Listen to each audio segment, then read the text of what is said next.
Barang siapa di antara kalian melihat kemungkaran, maka berantaslah dengan tangan atau perbuatan. Jika tidak mampu, maka dengan lisannya ataupun ucapan. Dan jika tidak mampu, maka ingkarilah dengan hati. Dan ini adalah selemah-lemahnya iman.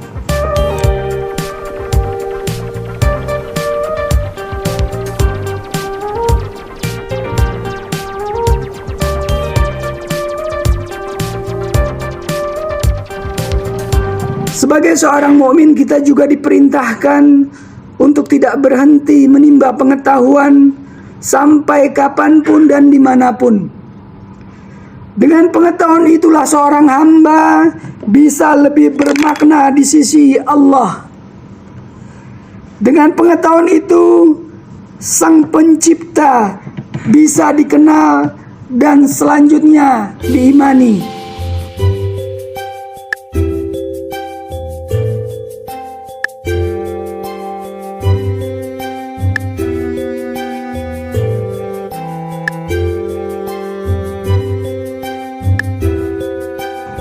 Pengetahuan atau ilmu yang pertama-tama menjadi kewajiban seseorang adalah yang berkaitan dengan akar akidah dan keimanan.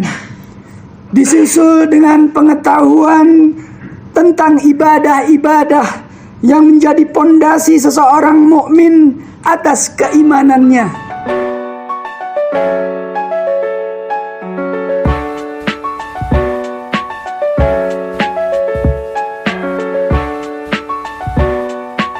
Maka dari itu ketika menuntut ilmu terasa sangat penting di sisi Allah dan manusia. Seseorang yang menyampaikannya juga tak kalah penting akan derajat dan keagungannya. Semua orang memiliki peran dan tugas masing-masing, dan semua akan diminta pertanggungjawabannya atas apa yang dikerjakannya dari tugas-tugasnya tersebut.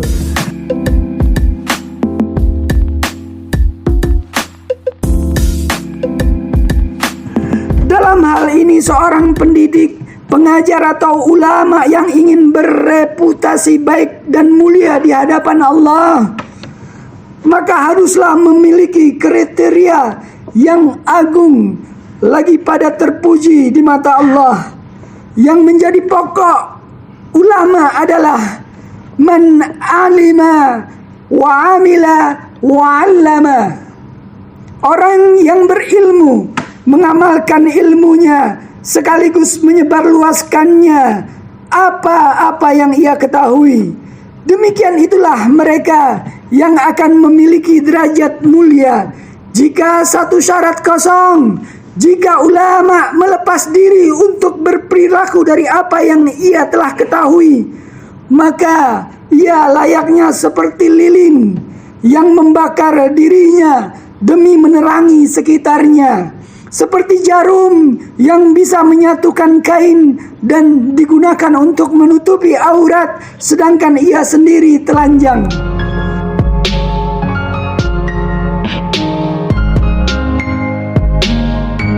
Ulama adalah yang menyayangi umat melebihi kasih sayang seorang ibu kepada anaknya. Nabi Muhammad SAW bersabda, "Innama ana lakum mislul walidi liwaladihi." Aku di hadapan kalian semua layaknya orang tua terhadap anaknya. Namun jika orang tua akan berbuat apapun agar anaknya selamat dari bara api dunia, seorang ulama dan guru harus berupaya bagaimana umat dan anak didiknya selamat daripada api akhirat. Dan disitulah maka hak ulama dan guru melebihi hak yang dimiliki daripada orang tua.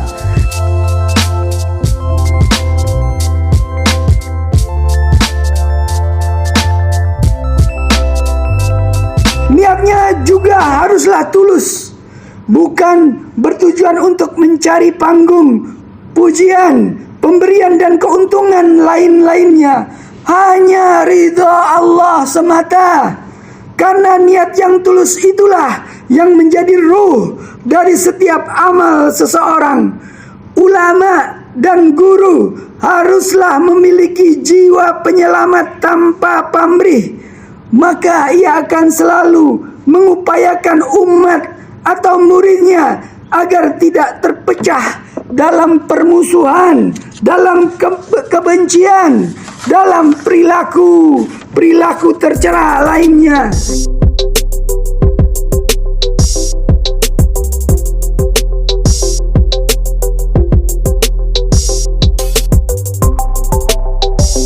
Ia akan mengupayakan untuk menjadi satu, menimbulkan kesatuan dan kecintaan kepada sesama. Itulah tanda-tanda daripada ulama akhirat.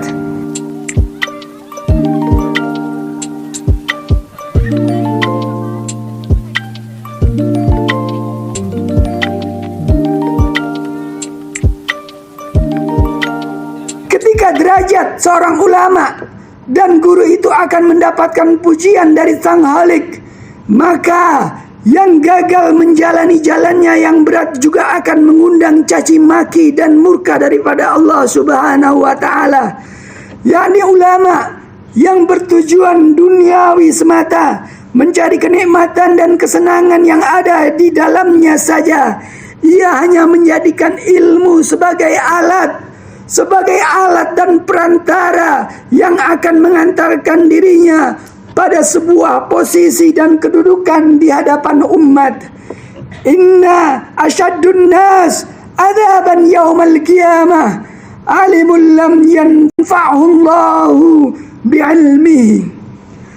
Sesungguhnya paling pedihnya siksaan manusia kelak di hari kiamat adalah seorang ulama yang Allah tidak memberikan kemanfaatan atas ilmunya. Ilmu bermanfaat berarti yang mampu mengantarkan dirinya atau orang lain mendapatkan ridha daripada Allah Subhanahu wa taala, menciptakan rasa takut hanya kepada Allah, bukan malah mengundang kemurkaan dan berani menentang daripada Allah Subhanahu wa taala. Dalam satu hadis Nabi pun menambahkan, la yakunul mur'u aliman hatta yakuna bi'ilmihi amilan. Seseorang tidak dikatakan sebagai alim hingga ia mengamalkan ilmunya. Kita semua terhindar dari yang demikian ini. Mari kita timba dan kalam hikmah dari sumber yang tepat, sehingga ilmu dan hikmah itu bisa tumbuh di tanah gersang dan menyemikan aroma wewangian, bukan dedurian yang malah melukai pejalan atau bahkan dirinya.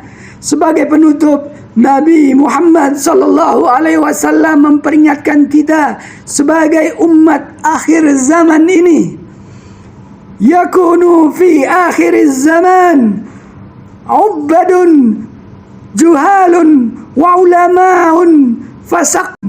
Di akhir zaman akan merebak hamba-hamba yang bodoh dan ulama yang fasik.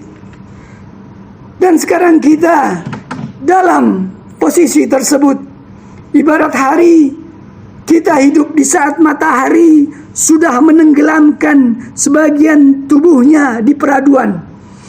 Mega merah akan menggantikannya dan malam pun akan menjelang.